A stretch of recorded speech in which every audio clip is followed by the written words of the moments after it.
When you get my age, you feel very humble. All the things which mattered when you were young have absolutely hardly any meaning. You're grateful and you have gratitude if you get out of bed, if you can breathe right, if your eyes still function, if you can hear anything, because your hearing deteriorates, your eyes deteriorates, everything you got. Your boobs, instead of where they're standing, they're sinking down because they're tired. Everything you got has been working so hard for you that at this stage, you are so grateful if something still works.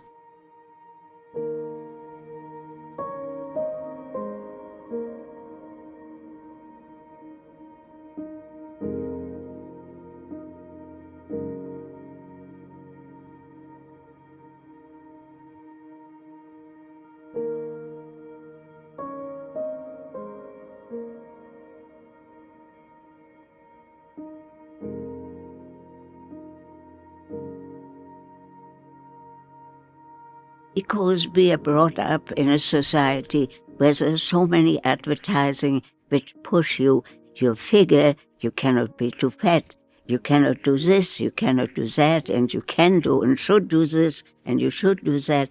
We are all dependent on the advertisement instead of just being ourselves, instead of feeling the burden we have to please anybody. If we could be just naturally, and if our parents wouldn't always push us, because there's so much competitive feeling, and I think a little competition is fine, but as much as we have, I think it's harmful to people. I love where I am. I'm very fortunate. I have a wonderful sea view. I can see the waves change every moment almost. I can see the sun and the rain and whatever the weather brings, which is changing constantly, so it's never boring. It's constantly like a challenge, and it talks to me. When I was younger, I would never have appreciated it because there were so many outer things which got me. Now that I'm limited in my movement and everything, well, these are wonderful things to discover and record within oneself. When I wake up in the morning, the first thing, when I have to go to the bathroom, I put my legs over the bed and I say, I'm still alive. Number 2, I can stand up. Number 3, I can make little steps to the bathroom. So I'm still functioning. I'm still here. I'm amazed about it. I'm grateful about it. I have to smile about it because it's such a simple thing which most young people take for granted.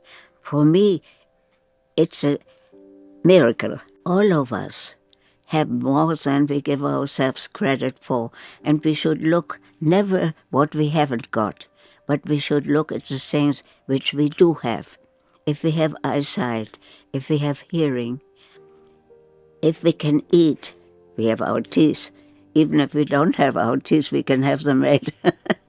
However, it's the simple things which sustain you, which are important.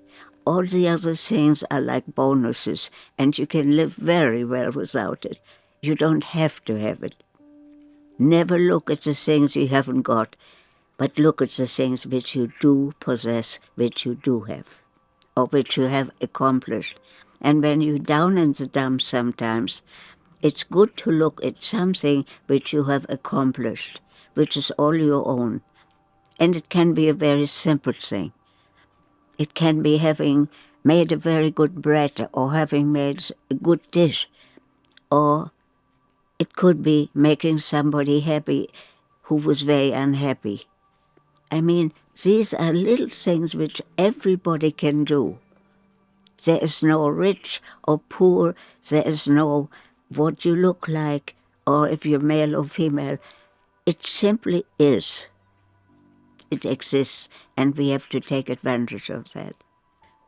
I learned something many years ago. I had a friend who was a wonderful pianist, and she was very young. She just graduated from Juilliard, and she had all the dreams which a young person has, and she got a couple of engagements which were good. and suddenly nothing. The new crop came up, the new people the year later came up from Juilliard. She was forgotten. And that left such a deep impression that we make a splash and we expect it to grow and grow. No such thing, because there's always, like the waves, one wave is coming, it looks beautiful. Next second it's gone, behind it is another wave. Right. It comes. Taking its place. You know? And nothing is really absolute in this world. And nothing is, there is no guarantee of anything, no matter how hard you try. No matter how hard you prepare yourself for something, there's always a little something which might come in between, completely unexpected. You know, it reminds me very much of a film I saw called Top Copy with Mercury, Melina Mercury, who was a wonderful woman. And there was a heist, and it was so beautifully prepared. There were about 16 people involved. One was somebody with muscles, one was an acrobat who could go down a line. I mean, all kinds of very capable people. Everything went exactly as they planned. There was one little thing. In the very end, they were supposed to rescue a very valuable little sword or dagger from a museum. And they came out through the ceiling into the window, and everything was perfect.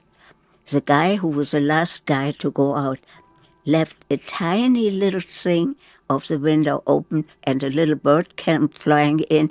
He set off the alarm. Completely unexpected, and it's ironic and it's funny, but it shows you that the most unexpected things, which you have no idea would happen, is happening. You see, the same thing here. You're in perfect health, everything is fine. Suddenly you go over the street, a car comes very fast.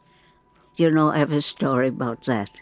There was a woman who went to church all the time, and she said, "Dear Lord, please, please tell me only one thing I'm asking of you. Tell me, will I have another 25 years?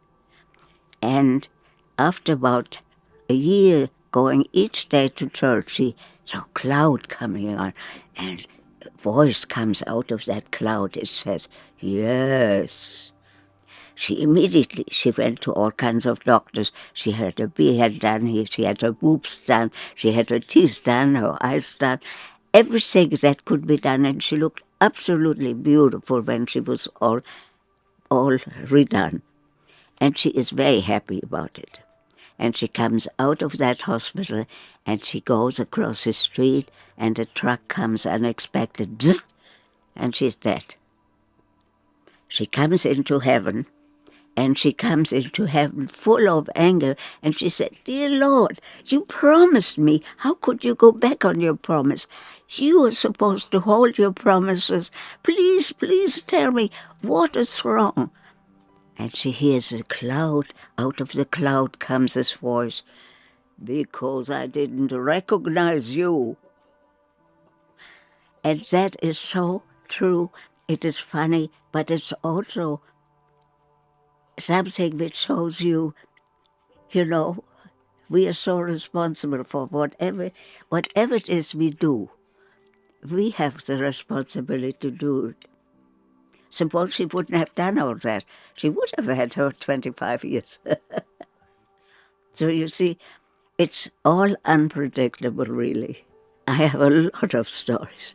When I was teaching, which I did for 40 years all over this country, I was teaching painting, impressionistic technique. And when I was teaching, I had students and they always put themselves down and they said, "Oh, this is terrible. I did something awful." And I said, as long as you're in class, this word doesn't exist, because it's not awful and it's not terrible and the next one might be better. You worked at it. The very fact that you put an effort in it is wonderful. So I took away that the feeling of ugliness, the feeling of negativity. And then I used to tell them little stories according to what there was. For instance, I told them my elephant story.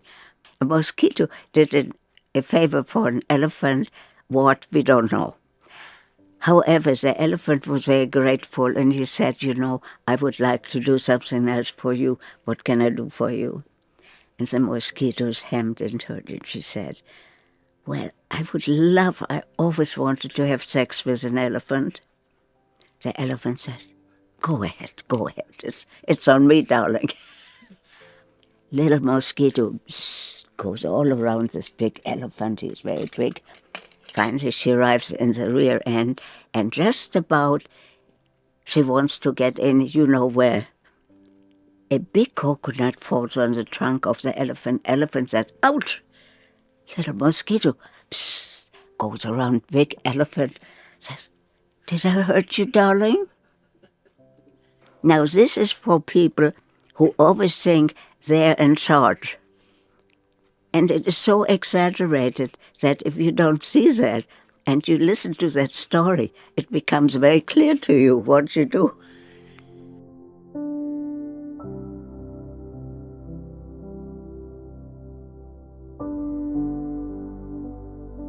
Whenever you think you don't belong, it's usually because you don't really know who you are.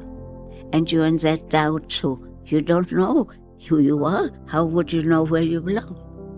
The moment I am much more me, and I know what I don't like, what I do like, and I've accepted me with all the good, with the bad, with the funny ones, that moment you feel at home with yourself.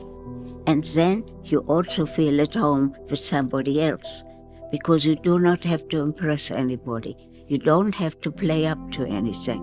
You simply are you, if it's your best friend, your sister, your brother, your husband, whoever it is, and you're honest and straightforward.